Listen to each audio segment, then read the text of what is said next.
afternoon, everyone. Welcome to Concise Conversations with Cathy and Jackie. So happy to have you all here with us. And for today's guest, we are welcoming Dr. Stoney Beavers, our friend and colleague here at the Alabama Best Practices Center, and we're very excited to have a conversation with him today. So with that, I'm going to step into the background and kick it over to Cathy. Thank you, Dakota. We are indeed very excited to have Stoney as our guest today. We were so fortunate when he joined us in January, and he has brought so much value and friendship and talent to the organization. So just as a reminder, the purpose of Concise Conversation is to bring information and joy to our network members. And I know that our colleague and friend Jackie Walsh is also excited about this time with you, Stoney, and she wants to ask the first question.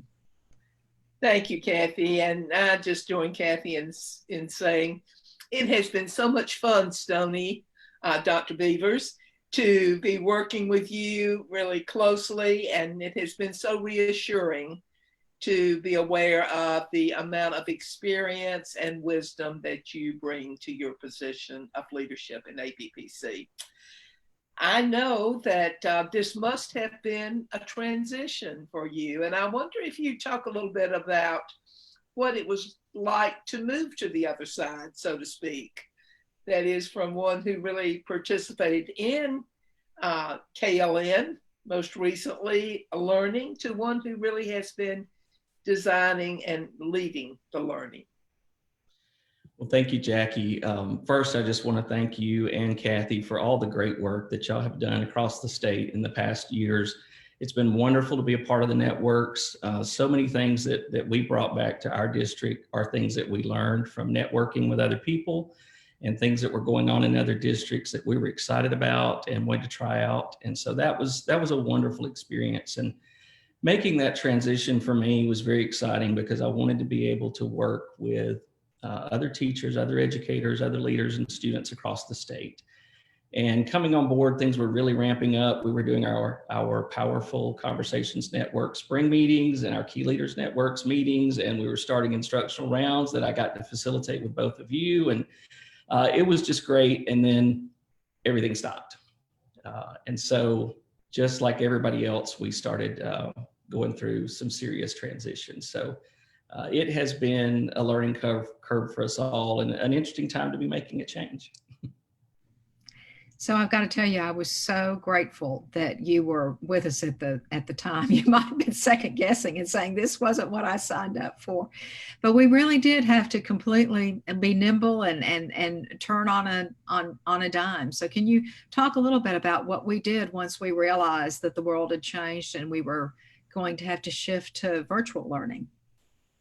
Well, I remember one of those first meetings in Montgomery. We were all around the table and just talking about, what might happen if we have to shut down or if we have to go remote. And I've said from the beginning, schools and organizations that are willing to take this as an opportunity and learn from it and grow in new directions are going to be the organizations that thrive. And so we all jumped in, and immediately we were kind of like everybody else doing crisis learning and trying to just get things to where people could access it, and people needed resources. And then I think the best part of what we've done over the summer is just learn. Join as many meetings as we can, learn virtually from everybody about how they can improve learning. I read something today, can we stop calling it remote learning now and just call it learning? And I think that's where we are, that we've really got to figure out how can we just have quality learning moving forward. And speaking of quality learning moving forward, Stoney, one of the things that I have been privileged to collaborate with you on recently was design of KLN network sessions for the upcoming year. And you indicated we had to be kind of nimble and flexible and think about online learning. I choose to believe that there's been a real silver lining, that what you and practitioners helped co-design for next year is going to be the best year ever for KLN. Would you agree? And if so, share with our listeners some of the things that you're excited about. Well, I think it's an interesting idea that we're dealing with coherence in the Key Leaders Network this coming year, and there seems to be a lack of coherence right now because of our current context. And so I think it's a great time for a topic that we all need. I feel like there's a tendency just to pull back. I remember in our district when we had a lot going on, if we had monitoring coming up or if we had reaccreditation, there was kind of this tendency to say, let's not take on anything outside or extra.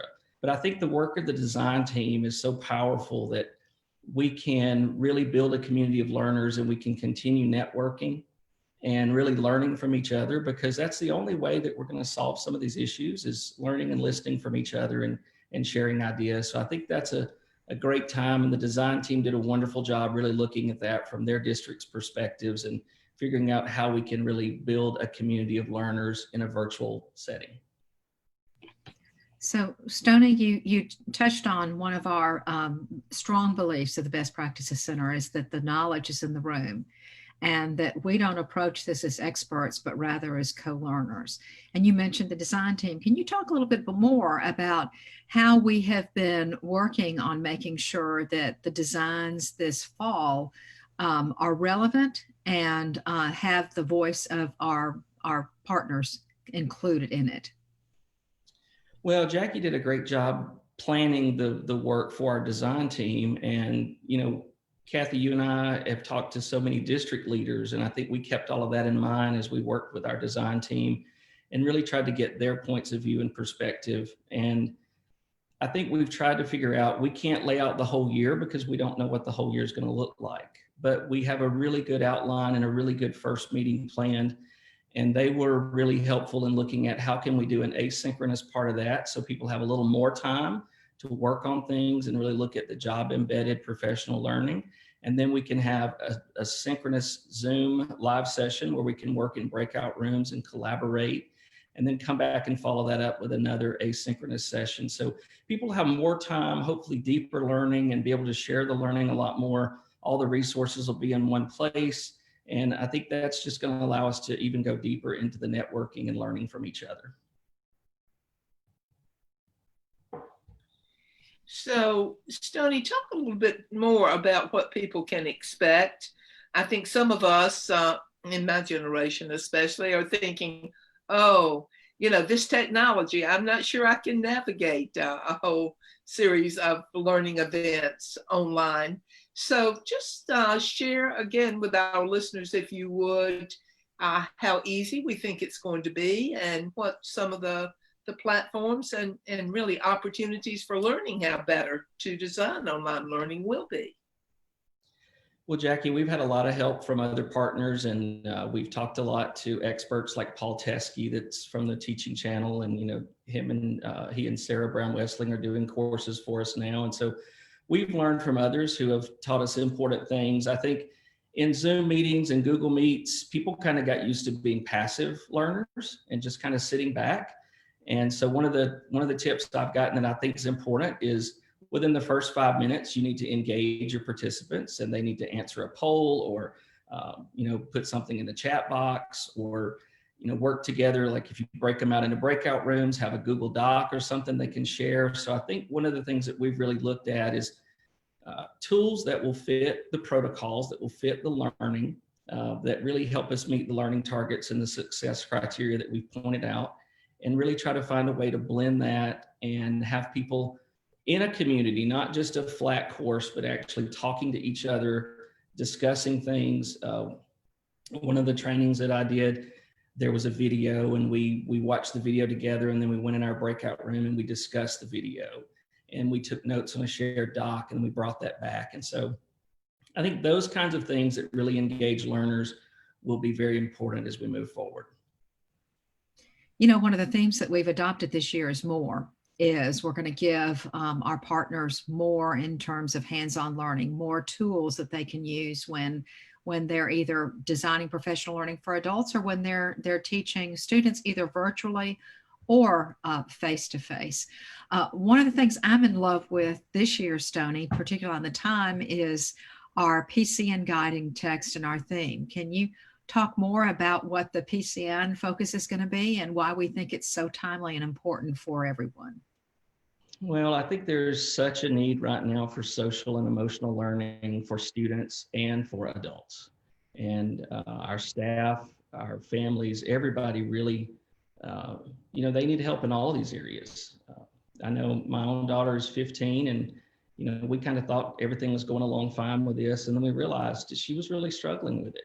And so we've kind of had to adapt and address some of those things. And so I think the social and emotional learning aspect of the text will be huge, and building a supportive community where we all can learn from each other, where we can learn trauma invested practices and come up with plans and things that we can do. Because when our kids do come back, either physically or virtually, they're bringing a whole extra set of baggage that we've never had before.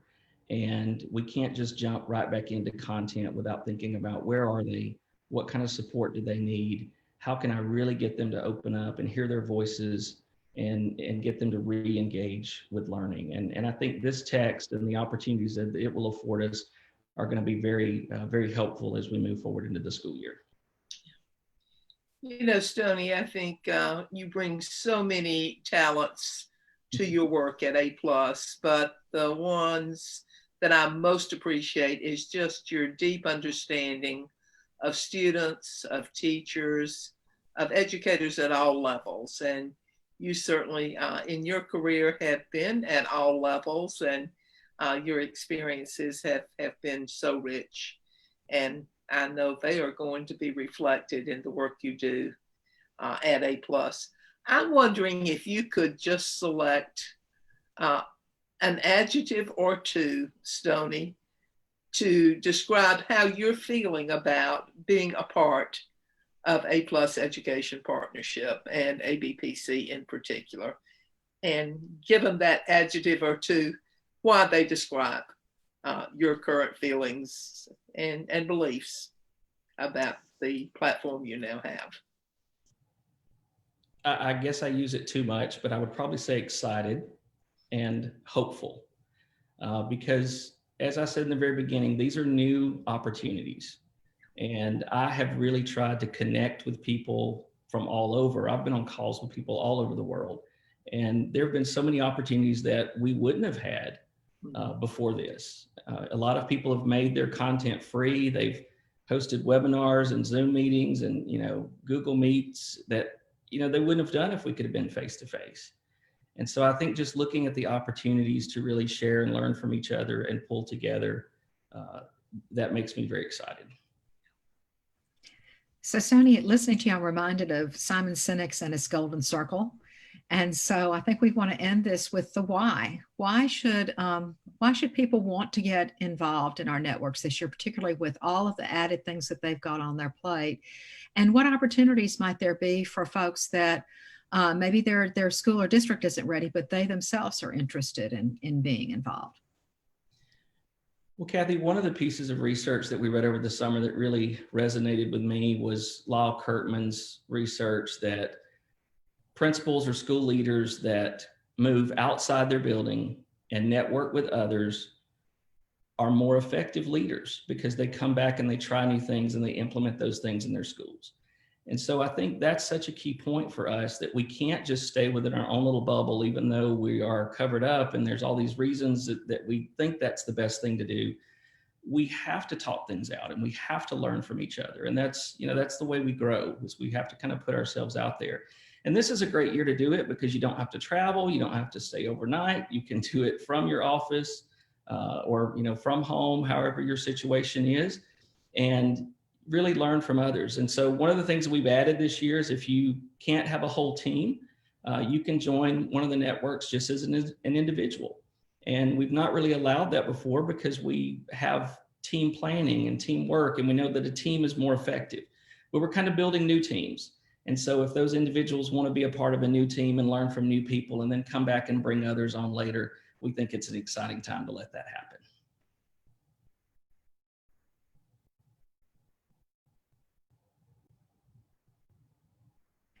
So I agree, Stoney, and I was just reflecting. I think we all, being educators, teachers, we love the face-to-face. But the opportunities as you described them, I think are going to be more diverse in terms of just the connections we'll make, and also enable us to learn new things about how to connect virtually. And I think in this quick 15 minutes, you've shared a lot about how the Alabama Best Practices Center intends to do that, and the commitment ABPC, Cathy, and you really have to making what ABPC does have real value added to the work of educators at all levels. So again, I'm so happy you're part of the leadership team, and look forward to learning from you this year. Thank you, Jackie. And I echo that sentiment and add 10,000 times that. It's a real blessing to have you on board. So Dakota, if people want more information about how to join the network, what would they do? And then also let us know about next week's guest. Absolutely. So if you want more information on the networks, or you would like to get registered, they are in the comment section of both our watch party and the general video on our Facebook live stream. So you can check them out in those places. If you have any questions about those networks, you can email me at dakota@aplusala.org, and we'll be sure to take care of any of your concerns. As for next week, if y'all are interested in learning more about Flipgrid and all of the things that it can do, we are very excited to have Journée Armand join us next week. So same time, same place, Thursday at 1 p.m. Central Time. And thank you again for tuning in. And Dr. Beavers, thank you for being here. And we will see y'all next week.